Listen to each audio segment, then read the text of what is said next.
Hello again, it's Noob, and I honestly thought this day would never happen. Let's go back a few years. Almost at the beginning of my lockpicking hobby, I was made aware by some friends of this book, Modern High Security Locks and How to Open Them by Stephen Hampton, who strikes me as somewhat of an eccentric genius. This whole book is very, very interesting and very much of its time. I think it was published in around 2000, 2002, something like that. But there was one thing in particular in this book, which is a great read. I'll do another review on it at some point, I'm sure. There's one thing in particular that took my eye and many others, which is this tool N, known as the Dragon Tension Wrench. Now, this is amongst a couple of pages of tools that Stephen Hampton describes, things that he's made. I think that he mentions that, you could actually sort of photocopy these or cut them out and make your own tools. I'm not sure they're actually scaled perfectly in the book, and that dragon is kind of cool. Look, I love the fact that in this book they put a little pupil in. This is obviously a hole, which you could obviously put it on a keychain or something like that, but they put a little pupil in to make it look more dragon-like. Now I think that you've got these four legs. You've got its tail, you've got its snout, and I think these are supposed to be the wings. It does kind of look like a dragon. So what's it meant to do? Well, if you look at some of the other tools, you'll see that it looks like an amalgamation of things like C, which is a Tiger Jewel tension wrench, which is two bottom of the keyway turners, and a little bit of maybe F here, which is a Roadrunner rim tension wrench, which is for wafer locks. You can see that it has its DNA in those, and it's sort of combined. It even has a description in here, and there is a description of the Dragon Tension Wrench and what it is actually supposed to do. I will do a little abridged reading for you. It says, I mentioned this tool again because it is so versatile. It says that the dragon's head and tail are basically the Tiger Jewel tension wrench, but this tool also has three built-in spanner wrenches that grip the cylinders of three major radial pin lock types, Ace, Gem, Chicago, and all other large radial pin locks used on the older vending machines. The Dragon's snout can also hold the rim cylinders of various other brands. The wings are a fourth spanner set used to turn double wafer cylinders. So that's very cool. This is an all-in-one turning tool. We have two bottom of the keyway turners, we have a top of the keyway turner, we have two different sized tubular lock tension tools, and we have a wafer lock tensioner. That's pretty cool. And Sparrows have brought out their version of the Dragon Wrench. And for full disclosure, this Dragon Wrench was sent to me by Sparrows Lockpicks for the purposes of this review and to keep. It's not a paid review, however, and all thoughts are my own, and I have worked with Sparrows in the past on various designs and ventures, and I hope to continue to do so in the future. So with those disclosures out of the way, let's talk about what this is all about. So the two snouts, one's thin, one's thick, they're both tapered, and you can imagine that this will allow you to get into, well, all sorts of locks just by tensioning them. So you find the tool which fits the lock the best, and you sort of go with that. Wider keyways will probably take the wider tool. Thinner keyways will take the smaller end, and this will just act a bit like a bottom of the keyway turner. Put it in, turn it, and you're good. This fourth leg at the back can be used to tension loads of different types of locks. I like to use it just to tension top of the keyway like this and like this. The wings at the back are the wafer lock tensioning part of the tool. You can see you've got these double prongs which will go in top and bottom of the keyway, allowing you to put a pick or a rake in between them. And this is a car door lock wafer lock and a padlock wafer lock, so very versatile. And last but not least, we have these two different width. If you look there, they are different widths. Tubular lock tensioning tools. So you might have a wider or slightly bigger diameter tubular lock, so you choose the larger side. The little prong would go down, not too deep because you don't want to foul the pins, but that would just go in here like that, and the bigger part will go into the notch in the keyway, and you'll put tension on like this. The smaller one would not fit quite as comfortably in this, although you probably could get away with it. But if I take a smaller diameter center post tubular lock, that smaller one is perfect for that, while the larger one is just way too big and it sort of just slips around. So you have two different widths here on the tubular lock tensioning part of the tool to allow you to choose the best width for the diameter of the center post of tubular locks. So in principle, this dragon wrench is a bit of a wonder tool. It can do so many different things and tension so many different locks in different ways. So let's do a few very brief demos. So want to look at the thick end here, which is the bottom of the keyway turner. Needs a wide open keyway, something with at least a broad section of warding. I can pop it in at the bottom here, or I could even put it in the bottom again, but at that angle, it doesn't really matter. So I'm just going to pop this in, make sure it turns, get my short hook. What I like about this little squire is it has spool pins in, which if you don't know, 3 there, which you don't know, may catch you out. It's on pin 2, I think, here. If not, pin 1, get into a false set. Pin 3 at the back there. 4, and we are open. Look at that, lovely. Yeah, nice spooly little lock, that one. For the thinner bottom of the keyway turner, I've got quite a thin, small keyway on a little Pape's padlock I'd forgotten I'd owned. Might have to do a separate video on this one because it's kind of a nice little lock. Got a little false set already. Counter rotation on 3. Just checking pin 1 there.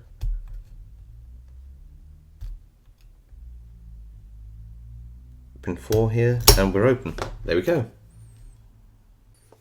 Let's do some top of the keyway picking with this top of the keyway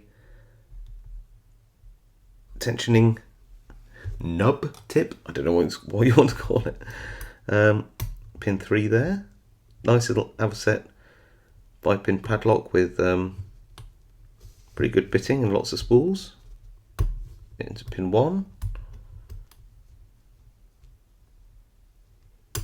2. Counter rotation on 2. 3. 4 now. Got 4.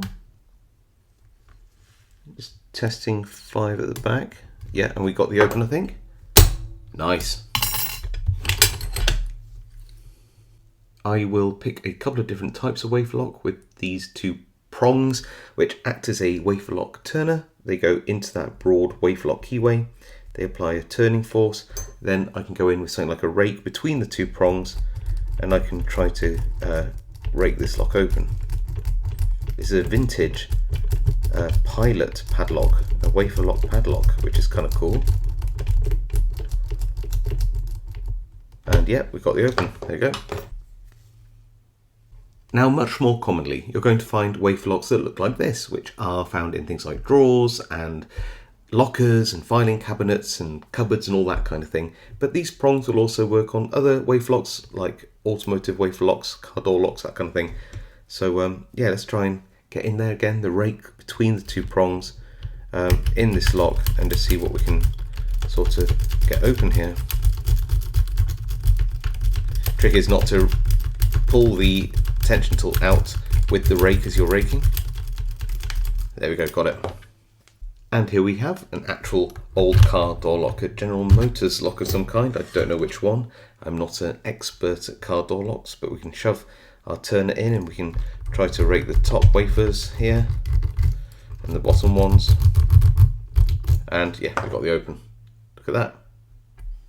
So I have a tubular lock here, and I have 2 different tubular lock tensioners. One is wider than the other, and for this one I like to use the wider one. So it's going to pop that in. Don't push down too far, because what you'll end up doing, of course, is fouling the pins. I'm just going to go along, and anything that feels like it's binding, we're just going to poke with this probe like that.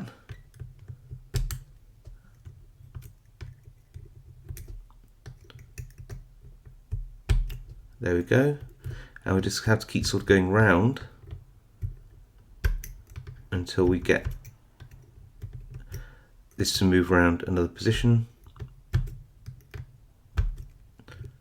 So once all the binding pins are picked, this will advance one position forwards, so just need to keep going around until that happens.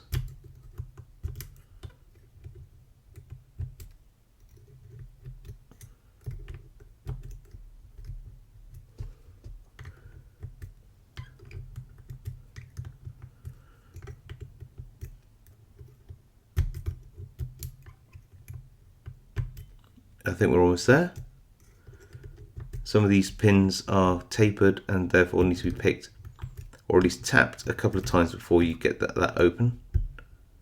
There we go, got it. And look, moves position. So we have another tubular lock here, but this one has a smaller diameter center post. We're going to use the smaller side of this. So that'll just go in and apply tension like this. And we're going to use our probe. And again, I'm just going to pick it one position for a demo because it would get a little bit dull me doing this 6 or so times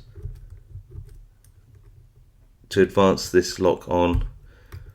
All the while do the 360, which we don't need to do in this video. Got plenty of tubular lock picking videos out there if you want to see me pick these in a bit more detail. Pin 7 here feels fine. 1, 2, loose, 3, advance a little more, 4, 5, 6, a little bit more, nothing on 7, 1, 2, 3, 4, 5, 6. I feel almost there just on these. They sometimes hang up on like a little taper.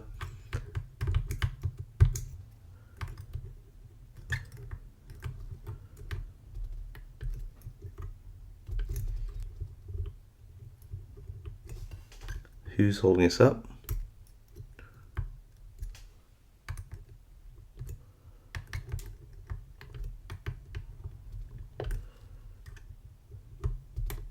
I think it was that was just 6 there, and there must be something else just hanging up. Oh yeah, oh, almost there, almost there. I think we actually got it. Yep, we move forward a position. So as you can see, this tool is actually quite effective at tensioning various different types of lock, as it was intended to do.